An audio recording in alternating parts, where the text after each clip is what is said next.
Olha só, a Comissão de Segurança Pública da Câmara dos Deputados aprovou o pedido para que a PGR, a Procuradoria-Geral da República, puna criminalmente os autores daquela trend assombrosa que ensina, faz um tutorial sobre como ser violento contra mulheres que dizem não para eles. A Polícia Federal está investigando esse caso, foi a Júlia do Ailib que antecipou, inclusive, a informação sobre a abertura desse inquérito em primeira mão aqui no Mais. Eu vou agora direto chamar a Juliana Braga, nossa repórter, que ela publicou também agora há pouco no blog da Andréa Sadi, que o Ministério da Justiça enviou um ofício ao TikTok dando 5 dias para que a rede se explique sobre essa trend, caso ela diga não. A gente, então, vai agora com mais informações. A gente vai com a Fernanda ou com a Ju? Com a Fernanda Ruvenac, que traz mais informações lá do Congresso para a gente. Fernanda?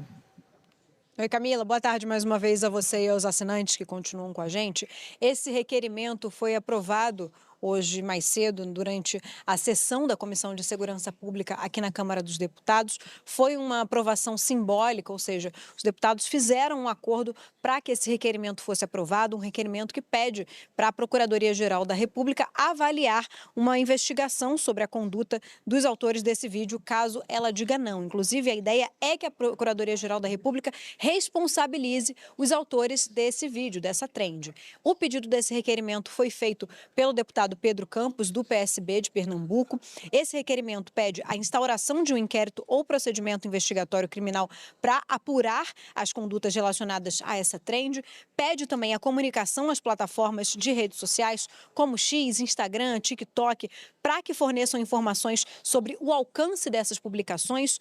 Pede também o envio de recomendação a órgãos de segurança pública e entidades de defesa da mulher para monitorar também e prevenir esse tipo de conteúdo e a adoção de algumas providências judiciais cabíveis para a responsabilização dos envolvidos, além da remoção definitiva desses conteúdos ilícitos. Esses vídeos das trends mostram homens, fazendo uma simulação de um pedido de namoro ou de casamento e mostrando como pode ser uma reação caso a mulher diga não. São reações violentas de agressões contra mulheres, como socos, até mesmo facadas também. São vídeos que mostram esse tipo de ensinamento, digamos assim. Só que os autores, eles simulam essas reações agressivas. Esse caso chamou a atenção da Polícia Federal, que abriu um inquérito também para apurar a divulgação desses vídeos. Depois da repercussão também, alguns vídeos deixaram de aparecer nas plataformas digitais. Não se tem informação se foram retirados pelos próprios autores desse conteúdo ou se foram pelas plataformas. O NetLab, que é o laboratório de pesquisa da UFRJ, da Universidade Federal do Rio de Janeiro, lançou ontem um mapeamento sobre canais misóginos na internet. A gente tem essa ilustração, esses dados para mostrar para vocês, porque só para a gente ter uma noção, olha só, foram identificados em 2024 137 canais que veiculavam conteúdo com discurso de ódio, desprezo, aversão ou controle sobre as mulheres. E ao todo eles tinham 19 milhões e meio de inscritos. De acordo com esse levantamento, esse ano, 123 deles seguem disponíveis nas plataformas e já acumulam mais de 23 milhões de inscritos. É um caso que realmente chama atenção e gera uma repulsa, porque olhar essas imagens desse tipo de conteúdo é realmente pavoroso, mas a gente vê, então, que algumas medidas vêm sendo procuradas, vêm sendo buscadas para tentar evitar com que esse tipo de conteúdo continue sendo divulgado nas redes sociais. Essa aprovação do requerimento hoje aqui na Câmara dos Deputados, na Comissão de Segurança Pública, é um passo inicial para que a PGR avalie essa possibilidade de investigação e de responsabilização também sobre os autores desses conteúdos, mas a gente sabe, Camila, que isso tem que continuar sendo investigado para que isso não seja nem mais cogitado a ser publicado nas redes sociais. Eu volto com você. Fernanda, muito obrigada pelas informações. A gente vai seguir daqui tratando sobre esse assunto, claro, sempre reforçando a nossa indignação, é um caso abjeto, mas a gente vai avançar para tratar mesmo dessa violência das redes sociais, de onde ela começa e o que pode ser a solução. Conversando agora ao vivo com a Galiane Paleirê, que é representante da ONU Mulheres aqui no Brasil. Galiane, muito boa tarde para você. Obrigada por atender aqui o nosso convite no Mais. Oi, Camila, obrigada. Começo perguntando, que é assustador, já sabemos, que é um horror ter tutorial de como ser criminoso com uma mulher numa idade tão jovem, né, já desde a adolescência também está muito posto. Mas como é que vocês acompanham, rastreiam esse problema nas redes sociais? Me parece uma estrutura que está erguida e que agora, além de ensinar aos adolescentes, quer fazer dos adolescentes multiplicadores desse crime contra a mulher.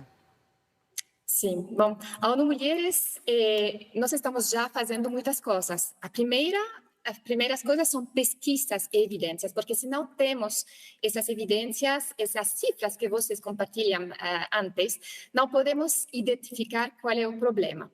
Então, já publicamos uma série de explainers sobre a machosfera, como combater, um glossário sobre a terminologia que eles utilizam.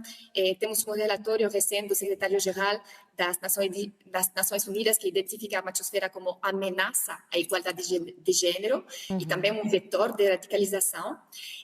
Mas, ainda disso, temos também que fazer advocacia política e propor recomendações. Então, isso vai para a responsabilização da indústria tech, transparência sobre os algoritmos que estão utilizados, moderação ativa do conteúdo, também fortalecimento de leis, proibir a violência digital, capacitar a investigação e processamento de crimes facilitados pela tecnologia, investimento em cidadania digital, equipar jovens com ferramentas para reconhecer e rejeitar discurso de ódio online e, claramente, empoderar as sobreviventes, incluir suas perspectivas no desenvolvimento de novas políticas. Malu aqui, boa tarde. Eu tenho uma pergunta em duas partes, que é o seguinte: a gente viu esses números mostrando que ainda existem, apesar do esforço que vocês vêm fazendo, 123 canais ativos com 23 milhões de seguidores, né? Quer dizer, o número de canais diminuiu, mas o número de seguidores aumentou.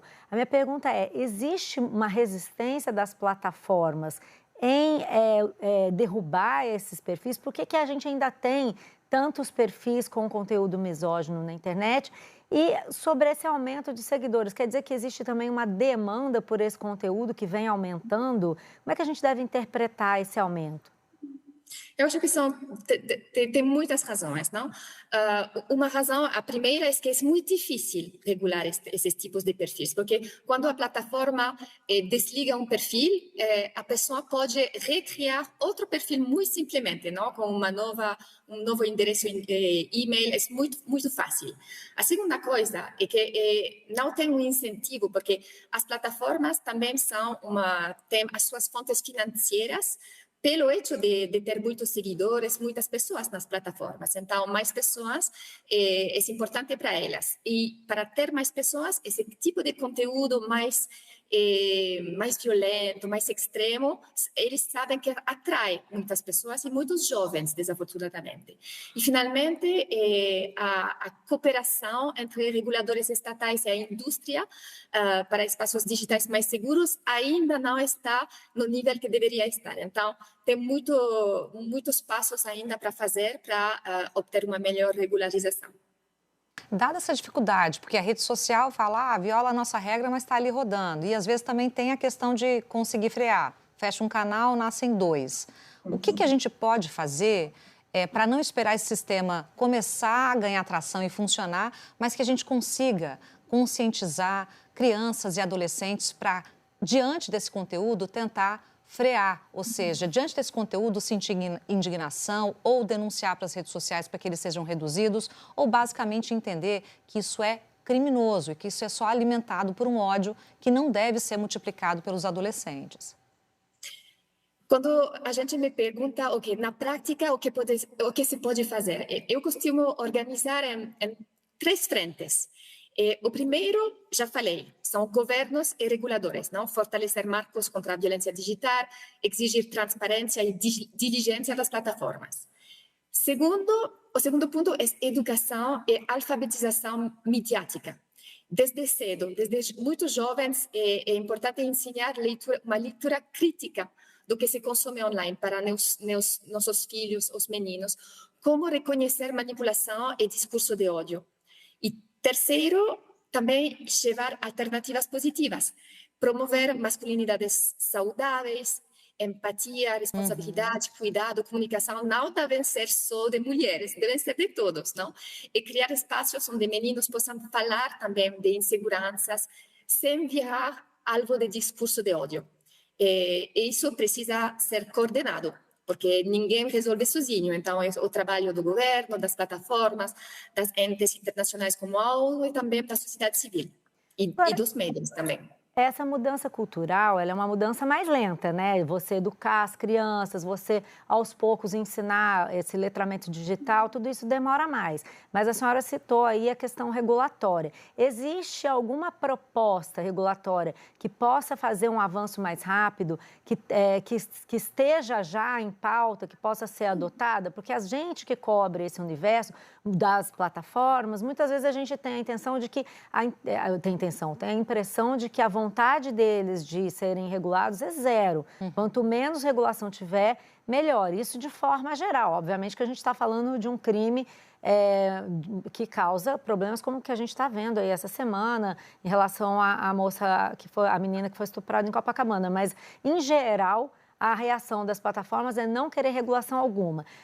Então, no capítulo da regulação, eu queria saber se há alguma coisa que pode ser feita de forma mais imediata, uma proposta que já está no Congresso, que precisa ser aprovada, algo que tenha uma eficácia maior, de uma forma mais rápida do que a mudança cultural que todos temos que fazer, mas vai demorar, né? Sim, existe ao nível regional uma lei modelo sobre violência digital que já foi adotada. Então, a única coisa que precisa agora é uma adaptação dessa lei modelo aqui em Brasil. E já estamos em discussões com o governo brasileiro para ver como se pode implementar essa adaptação nacional. Deixa eu chamar a Júlia Zaremba também para participar dessa entrevista. Júlia, com você. Oi, Galiane, boa tarde, bem-vinda, obrigada pela entrevista. Tem um levantamento da Fundação Movember, que é inclusive parceira da ONU Mulheres, que trata da questão de saúde masculina, enfim, mas que apontou que ao menos 2/3 dos homens jovens engajam com influenciadores de masculinidade que produzem conteúdos nesse sentido. Eu queria te perguntar, se você é francesa, né, você acompanha também iniciativas de outros países, se você pode citar alguma iniciativa, alguma experiência de algum outro país que tenha tido sucesso para coibir, para frear esse tipo de conteúdo violento, misógino nas redes sociais? Então, tem muitas iniciativas a nível mundial em muitos países que tentam trabalhar sobre a prevenção.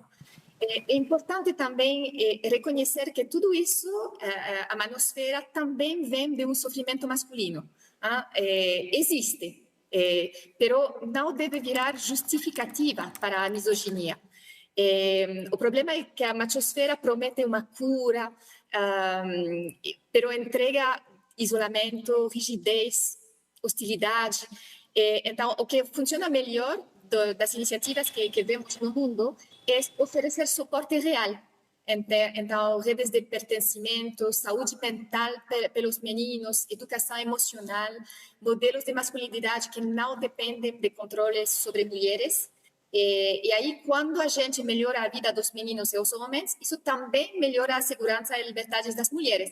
É um ganho coletivo. Então, as iniciativas que vemos agora são muito sobre isso, não? Sobre a saúde mental dos homens e dos meninos e jovens em particular.